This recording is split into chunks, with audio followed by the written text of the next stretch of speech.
Sobat beriman, tentu kita sebagai muslim pastinya sudah sangat familiar dengan kisah Ashabul Kahfi. Kisah ini adalah salah satu yang sering kita dengar dalam Al-Quran. Ashabul Kahfi merupakan kisah tentang 7 pemuda dan seekor anjing yang mengalami tidur panjang selama 309 tahun di dalam sebuah gua. Kisah ini dapat kita temukan dalam surah Al-Kahfi, mulai dari ayat ke-9 hingga ayat ke-26. Asbabun nuzul atau latar belakang turunnya ayat-ayat ini terjadi ketika Nabi Muhammad SAW dihadapkan dengan pertanyaan dari kaum Yahudi. Mereka yang penasaran dan ingin menguji kenabian Rasulullah bertanya tentang kisah 7 pemuda yang memilih mengasingkan diri di dalam gua sebagai bentuk pengorbanan untuk mempertahankan iman mereka kepada Allah. Jika Nabi Muhammad benar dalam menyampaikan kisah Ashabul Kahfi, maka hal ini akan memberikan bukti akan kebenaran ajaran Islam kepada orang-orang Yahudi yang meragukan kenabian beliau. Rasulullah pun berdoa kepada Allah memohon petunjuk dalam menjawab pertanyaan mereka. Allah Subhanahu wa Ta'ala kemudian menurunkan wahyu yang artinya, apakah umatmu dan ahlul kitab menyangka bahwa Ashabul Kahfi yang memiliki kitab suci itu, termasuk tanda-tanda kami yang mengherankan? Dalam kisah Ashabul Kahfi, terdapat perbedaan pendapat mengenai lokasi gua tempat 7 pemuda yang tertidur selama 309 tahun itu. Berdasarkan beberapa riwayat, muncul 3 pendapat yang berbeda mengenai lokasi ini. Pertama, ada yang berpendapat bahwa gua tersebut terletak di Efesus, wilayah yang kini menjadi bagian dari Turki. Pendapat kedua menyebutkan bahwa gua itu berada di Damsyik, yang merupakan ibu kota Suriah. Sedangkan pendapat ketiga mengklaim bahwa gua Ashabul Kahfi berlokasi di Amman, ibu kota Yordania. Berikut kisah lengkap Ashabul Kahfi yang terdapat dalam Al-Quran.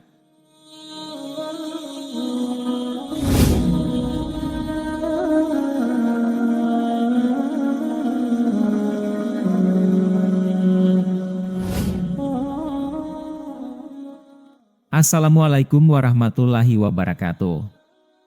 Sobat beriman yang dirahmati Allah, semoga kita dalam keadaan sehat dan selalu berada dalam lindungannya.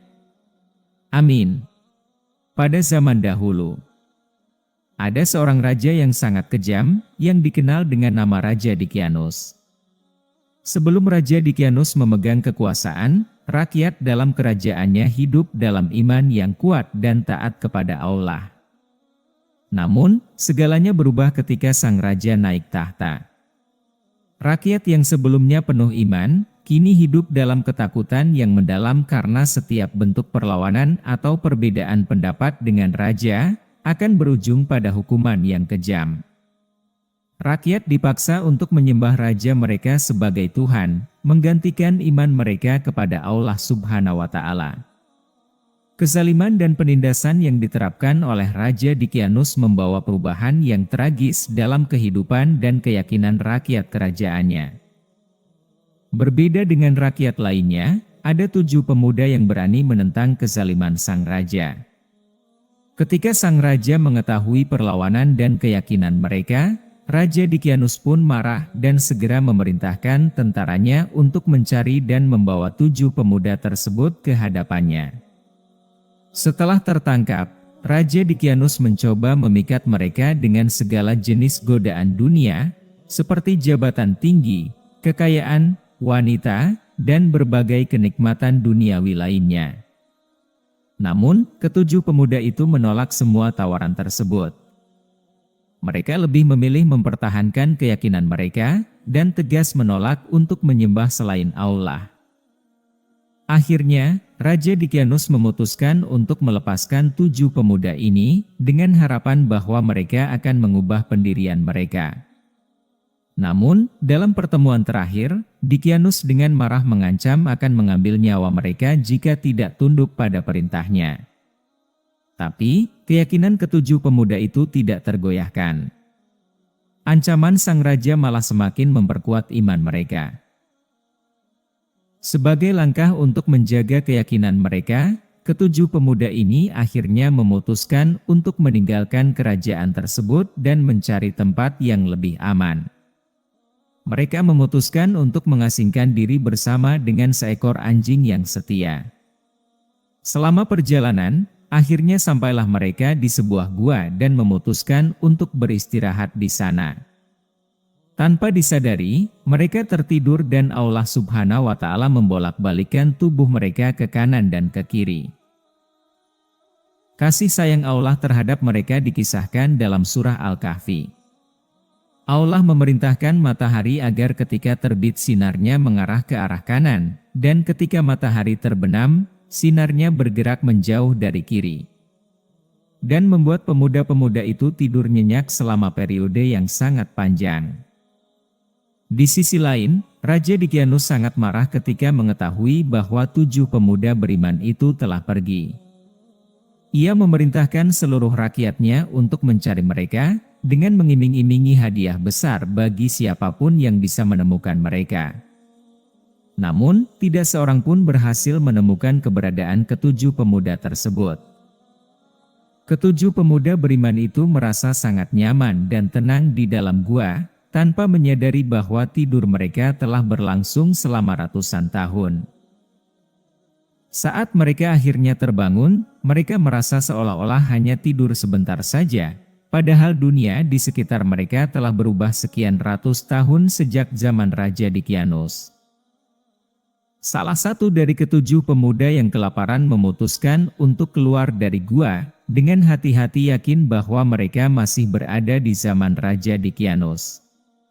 Ketika tiba di pasar dan hendak membayar makanan yang dibeli, pedagang yang menerima uang dari pemuda itu sangat terkejut dengan bentuk dan tampilan uang tersebut. Kecurigaannya membuatnya memanggil pengawas pasar untuk menangani situasi ini. Pengawas pasar akhirnya membawa pemuda itu ke hadapan sang raja, berharap bahwa raja dapat memberikan penjelasan tentang uang yang diberikan oleh pemuda itu. Ketika pemuda beriman ini mulai menceritakan asal-usulnya dan apa yang mereka alami dalam gua selama ini, sang raja sendiri merasa sangat terkejut. Raja menjelaskan bahwa Raja Dkianus yang zalim dan kejam telah meninggal dunia sekitar 309 tahun yang lalu. Istana kerajaan menjadi hening dan haru saat kehadiran para pemuda beriman yang telah mempertahankan keimanannya dari raja yang zalim dan kejam, sekarang berada di tengah-tengah mereka.